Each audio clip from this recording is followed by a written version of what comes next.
Hey there, hope all is well. Back at you with some RTD news updates. And today's news has a lot to do with cash and quantitative easing and inflation. And so I want to start off with this article here from the Wall Street Journal, and it's actually from a white paper that was produced by two college. One is a professor, one is a fellow at NYU, I believe. And so here's an article, as I mentioned, from Wall Street Journal that has to do with the idea of them kind of being a fan of the Federal Reserve getting into the digital currency industry. And so it says preparing for a world without cash. And so the Federal Reserve has done almost nothing to study how a digital currency might work. And so this article here is quite detailed in the fact they go through several different central banks, such as Canada and Ireland, that are all studying the process of implementing a digital currency, in the near future. And so they pretty much start off with saying that they putting together and they're doing some heavy research on some of the benefits of it. And here's a little white paper here, digital currencies, centralized ledgers, and the future of central banking. And so for most part, through this article here, it just lists several of the benefits. And it appears to be that they're pro digital currency from a central bank. And so they list basically several ways in which it could be a benefit to the central banking concept of basically being able to control every single thing and really control monetary policy at the switch at the flick of a button and a key or whatnot. And so it goes just throughout. And some of the things that mentioned there might be some downsides is the fact that a good chunk of the population is pretty much computer illiterate. And so those between 19 and 44 seem to be in the current trend of utilizing digital currencies. But the older generation aren't quite savvy. So they mentioned about implementing a hard type currency or whatnot from the U.S. Mint, but implement a hologram with a chip that tracks transactions on the banking blockchain and things like that. So for the most part, this just goes along with the whole concept that's really becoming popular with the cashless society. And so this is just an article from the mainstream media having to do with the idea of investigating and starting to really study digital currencies, solely digital currency, and doing without coin and paper. And so they don't really mention here that the Federal Reserve banking system is pretty much a dominant digital currency with credit cards and debit cards and things like that, all being done digitally. So other than that, a good article for you to check out. And it just says, despite its shortcoming, will this system make sense for the U.S.? It says, with less physical currency being used every year, the Federal Reserve will be negligent to not to consider the possibilities. The march of digital currency or digital commerce may eventually make the benefits seem overwhelming, and it would be wise to be ahead of the game rather than trying to catch up at the last minute. So once again, just kind of suggesting that the Federal Reserve should look into it. And so definitely something worthwhile checking out if you're interested in finding out more about this article. Be listed below. Next article has to do with the fact that cash is no longer king, which plays along as well with the cashless society. It says, if cash is king, how can stores refuse to take your dollars? So this here is from Ohio State University. And basically the premise of this article here is the fact that cash is king. It's considered legal tender.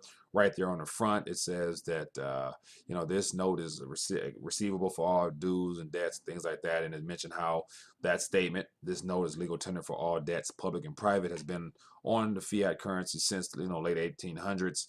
But yet nowadays, it's not necessarily required, and the U.S. Treasury doesn't really enforce the fact that you don't really have to accept it if you don't want to, but it's just taboo that people do and never really question whether they can or can't. So it goes through, just gives a little quote from the U.S. Treasury, and it gives three primary reasons as to why cash is no longer really king, and one of them being that it's not something that people are aware that they don't really have to accept it. And then it talks about how stores and retail industries are getting away from accepting cash. And he lists a couple examples here, such as in Massachusetts, there's actually a law on the books that says you have to accept physical cash as legal tender, but yet, once again, he mentions it's not really known about, so people never really question it. Then he talks about how most stores and things like that are getting away from accepting cash, and they promote it as being safer, less storage, and things like that. So they prefer digital. credit cards and things like that, and smartphone pay. And so it talks about how even on airlines, for a $5 drink, you have to, for the most part now, pay with your card. They no longer accept cash. And so it seems like, the trend is going more to a cashless society, just because it's convenient to just swipe and scan a card or a phone. So just an article with a lot more points in it if you're interested in checking it out, but just plays into the whole idea that the idea of thinking beyond cash is becoming really, really mainstream. And so the next one here has to do with the whole Brexit and quantitative easing.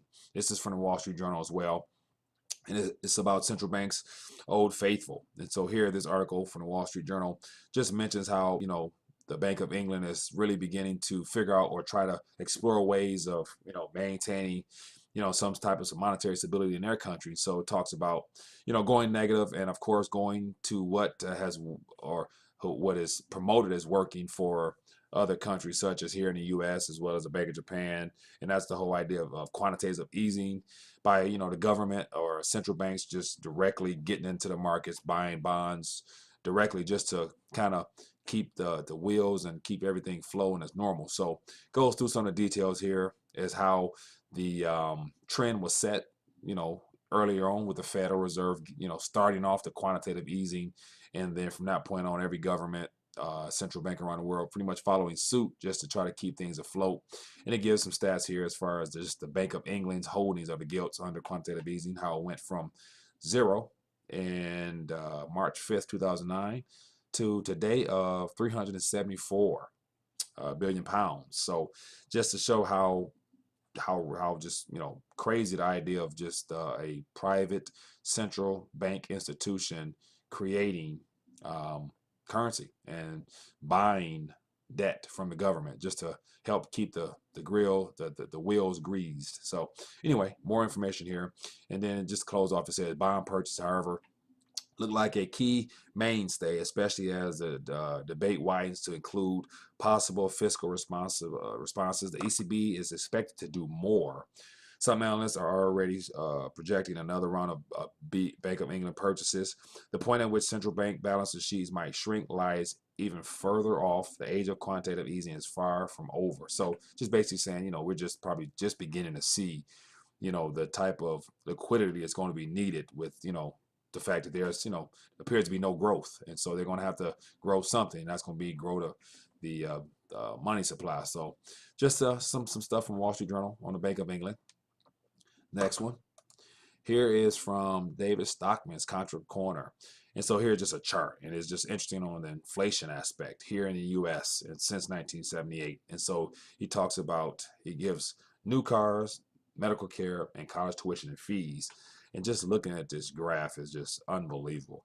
Since 1978, it was basically 0%. The government didn't subsidize, it didn't make it didn't promote it as being a mandatory thing to do to attend college. It's more so considered a privilege, more so for higher education. But now, they're telling our kids that, you can't even, get a job if you don't have some type of degree or whatnot. And most kids don't even have, work in the field they study, it seems like. But just to show how from 0 to 1,272% increase in prices just to go to school. Kind of crazy. Medical care.